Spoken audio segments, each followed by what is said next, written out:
Les trois adolescents descendirent les marches en silence. Basile d'un air triste, et Léo et Lara d'un air gêné. Ce ne fut que lorsqu'ils arrivèrent dans un long couloir que Lara se mit à parler. « Tu sais que tu devrais vraiment pas porter cette écharpe, frangin. Je te l'avais dit en plus !» Le principal intéressé ne répondit pas. Il tourna la tête sur le côté et lâcha un petit grognement. Ce n'était visiblement pas la peine d'insister plus sur le sujet.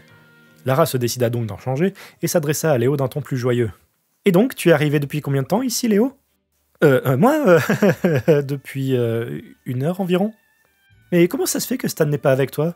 Je sais que mon père a dit que c'était une longue histoire, mais bon, vu qu'on a un petit peu de temps avant d'arriver à l'hôtel, il s'est passé quoi ?» Léo leur expliqua tout en marchant, notamment l'histoire avec la barrière ainsi que l'agréable rencontre avec les grilles de la ville, ce qui fit grimacer les Edelson. Il leur raconta aussi comment Grant l'avait sauvé d'une certaine noyade jusqu'au moment où ils étaient arrivés au sommet de la tour de garde. Lara écoutait le récit, fascinée. Même Basile sortit de sa morose transe, intrigué. Lorsque le garçon eut fini, ils étaient déjà dehors, proche de l'immense porte d'entrée de l'hôtel. À la différence de tous les bâtiments environnants, les couleurs de l'hôtel mélangeaient harmonieusement le blanc et le rouge. Une grande mosaïque de 1 mètre de hauteur sur 3 de longueur avait été placée au-dessus de la porte. Il y était marqué « Ignios ». « Bienvenue, mais qu'est-ce que ça veut ?» Léo s'arrêta. Il venait de lire à voix haute le mot, et malgré le fait qu'il lui semblait bien avoir dit « Ignios », il s'entendit dire « Bienvenue ». Il resta bloqué un instant, puis se souvint que Stan lui avait appris le multilingue. Donc si je lis le texte à voix haute, mon cerveau le traduit de lui-même? Oh là là, je vais avoir l'air fin à lire à voix haute toutes les 3 minutes. Basile se tourna vers Léo. « Hein? Tu ne sais pas ce que ça veut dire, bienvenue ?» « Non, enfin, si, bien sûr, mais c'est juste que... je vous expliquerai plus tard, c'est un peu compliqué. » Le jeune chien n'insista pas plus. Sa sœur s'avança vers la porte et l'ouvrit, invitant les garçons à entrer. Passé la petite cabine de la réception qu'une loutre accueillante occupait à la gauche du groupe, ainsi que la consigne gardée par un chat cendré souriant à droite, un immense hall se dévoila aux yeux de Léo. Le sol de marbre blanc était couvert d'un tapis rouge suffisamment large pour laisser un groupe de clients circuler dessus, et l'on pouvait voir un peu partout des colonnes soigneusement arrangées. Droit devant vers le fond, Léo remarqua ce qui semblait être une passerelle gardée par un chien en uniforme chic assis à une chaise. À sa droite, une immense baie vitrée donnait sur la ville. Vers la fin, la baie formait une petite arche.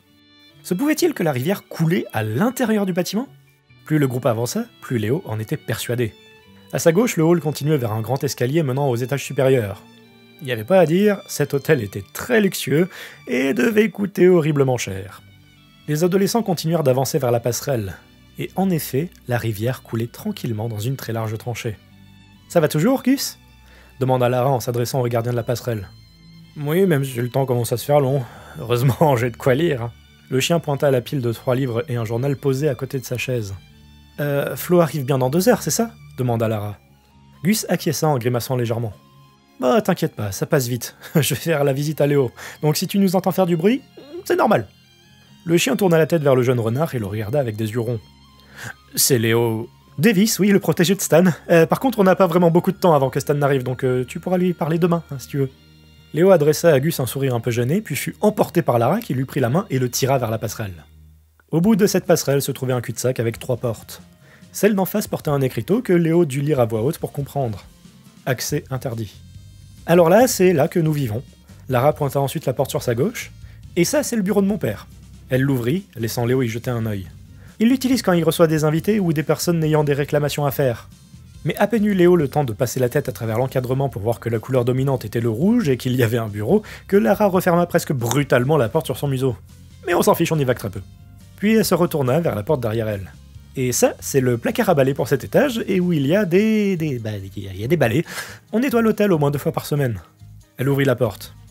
Tu peux regarder si tu veux. Méfiant, Léo jeta un coup d'œil rapide, et eut raison de faire attention, puisque son guide referma presque immédiatement la porte. Et hop, tu l'as vu. Maintenant, on passe par là. Lara tourna la poignée de la porte à l'écriteau et entra, suivie par Léo, puis Basile. Derrière se trouvait un couloir presque aussi long que le chemin menant à la passerelle dans le hall. Le plafond était aussi beaucoup plus bas. Léo put compter 7 portes, 3 à gauche, 3 à droite, et une tout au bout. La jeune loutre se retourna, puis demanda « Elles sont comment, les chambres dans ton monde, Léo ?» Les chambres rectangulaires, avec des meubles et un lit... Enfin, pourquoi? Sans autre variation? Non. Léo ne sut quoi répondre, on parlait de chambre après tout. Un truc censé posséder un concept immuable et absolument banal. Un sourire malicieux se dessina sur le visage de la loutre. Ok, donc il faut que tu vois la mienne. Elle resserra son emprise sur la main du renard, qui crut bien ne plus sentir le sang y circuler, puis fut traînée avec bien plus de force vers la seconde porte sur la gauche. « Tu es prêt ?»« Non ?» répéta le garçon, qui n'avait pas l'habitude d'entrer dans les chambres de filles, et encore moins les chambres de loutres. « Tant pis pour toi. » De son autre main, Lara se saisit de la poignée, puis ouvrit la porte. Toute l'appréhension du garçon laissa place à l'émerveillement lorsque ses yeux furent submergés par le reflet bleuté de l'eau et son museau par l'odeur fruitée de la mangue. Au centre de la pièce se trouvait un bassin d'eau de 3 mètres de diamètre. L'espace autour permettait de marcher sans tomber. Un peu plus d'1 mètre séparait le bord du bassin du mur au minimum. Léo sentit une chaleur quasi étouffante l'envahir. Lara et sa pauvre victime entrèrent, mais Basile resta dans le couloir. « Tu viens pas ?» demanda la sœur. « Hein oui, bien sûr. » Le jeune chien avança et ferma délicatement la porte. Léo put voir le reste de la chambre. À droite de l'entrée contre le mur se trouvait comme une sorte de cabine en bois ouverte. On pouvait y voir d'étranges plaques en métal sur le côté fixées au mur, idem sur l'ossature et le plafond de la cabine. Au fond de la pièce se trouvaient des escaliers dissimulant une autre pièce menant à un étage. Le plafond était étrange, car un curieux trou de 1,50 m de diamètre avait été découpé au centre, mais il faisait trop sombre pour voir ce qu'il y avait en haut. Lara se tourna vers Léo et le regarda dans les yeux. « Alors, tu en penses quoi ?» Le garçon continuait d'admirer les murs blancs et bleus. Waouh, c'est beau. Le lit, il est en haut, j'imagine. Hein ? Non, il est juste là. Lara désigna le bassin du doigt. Léo posa son regard sur le lit et fronça des sourcils. Ah. Il s'avança pour en voir le fond. Le bassin semblait assez profond et Léo constata que la lumière provenait de là.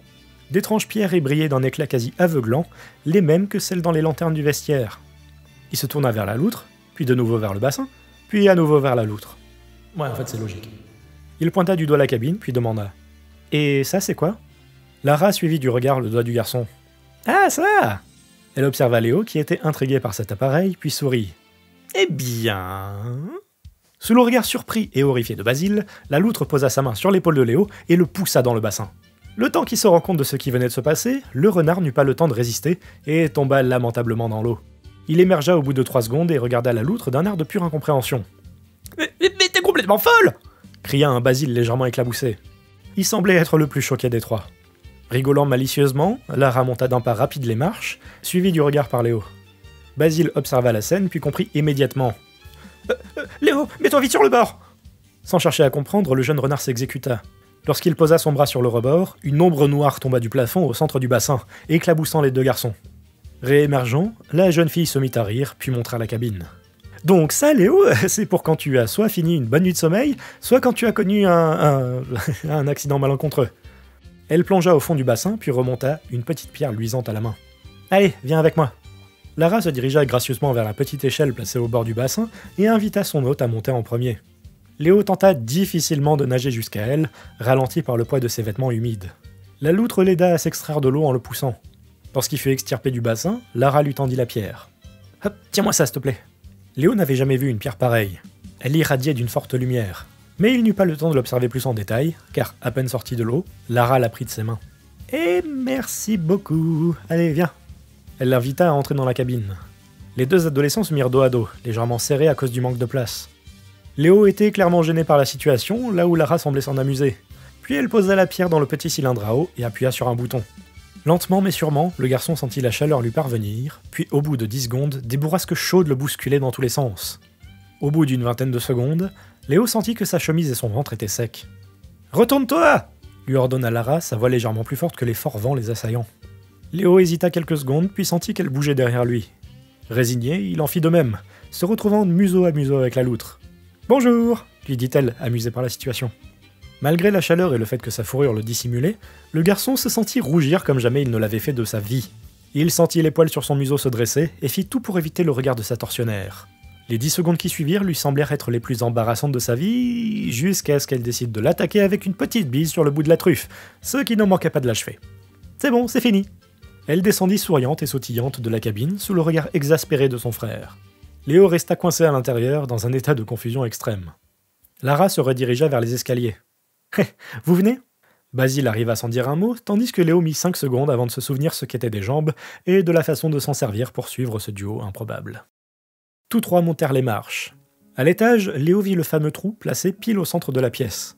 Une petite chaîne en faisait le tour, mais avait été défaite. Au fond de la salle, on pouvait y trouver une immense armoire en bois massif, tandis qu'à gauche, un bureau légèrement désordonné trônait. Des feuilles étaient dispersées ça et là, et un stylo plume avait été grossièrement posé au milieu. À droite, on y trouvait une bibliothèque contenant divers livres de taille et de couleurs variables. Et donc là, c'est ici que j'écris mon histoire, m'habille et travaille pour l'école. Enfin, travailler pour l'école, vu que j'ai fini mes études il y a peu. Léo avait tellement de questions à poser, mais n'arrivait pas à savoir laquelle poser en premier. Fini l'école? Mais vous avez quel âge? La loutre pencha la tête sur le côté. Disons que j'ai 18 ans dans un peu moins d'une semaine et que Basile en a bientôt 15. Et toi? Basile n'a que 14 ans, mais il a l'air plus vieux que sa sœur. J'en ai 18 et demi maintenant. Oh cool, ça veut dire qu'on pourra aller s'enregistrer ensemble à Hundorf?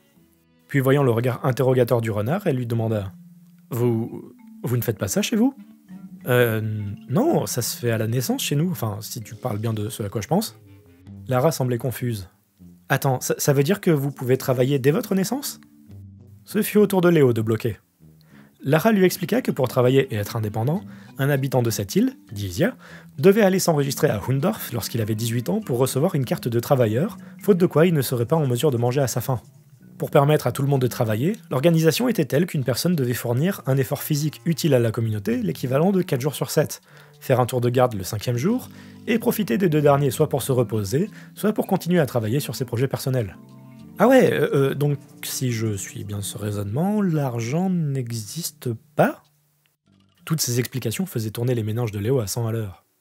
En fait, ça existait bel et bien lorsque les Lions étaient encore là, et d'ailleurs c'est encore utilisé dans d'autres pays en dehors de celui-ci, comme Josei par exemple. Mais lorsque les Lions ont été chassés par Daryl et que l'on a tous pu reprendre l'île, en plus de rebâtir ce qui avait été détruit, on a changé tout ce système pour ça. De ce qu'on dit, les débuts ont été plutôt difficiles, mais maintenant que ça a été mis en place et que personne n'y trouve rien à redire, en fait ça reste. En tout cas, on a une belle banque à Konichion pour garder l'argent des touristes et faire du commerce avec le reste du monde. Mais autrement, ça sert pas à grand chose. Et perso, je trouve ça dommage que les autres ne prennent pas exemple sur nous. Notre vie semble tellement plus simple en comparaison. Enfin, différents pays, différentes opinions à ce que l'on dit. Léo était fasciné par ses explications et le débit de parole similaire à son père, mais fut interrompu dans ses pensées. Bon allez, on n'a pas que ça à faire. Elle regarda son frère d'un œil malicieux. Maintenant, c'est à ton tour de lui faire la visite. Ma chambre? Mais pas de mec qui tienne, on a vu la mienne, donc maintenant on va voir ta chambre. Lara tourna la tête vers Léo. Tu verras, elle est différente, mais elle est tout aussi cool. Basile laissa s'échapper un soupir, puis descendit les marches, suivi par Léo et Lara, qui considéra sauter par le trou dans le bassin, puis se ravisa au dernier moment pour prendre l'escalier.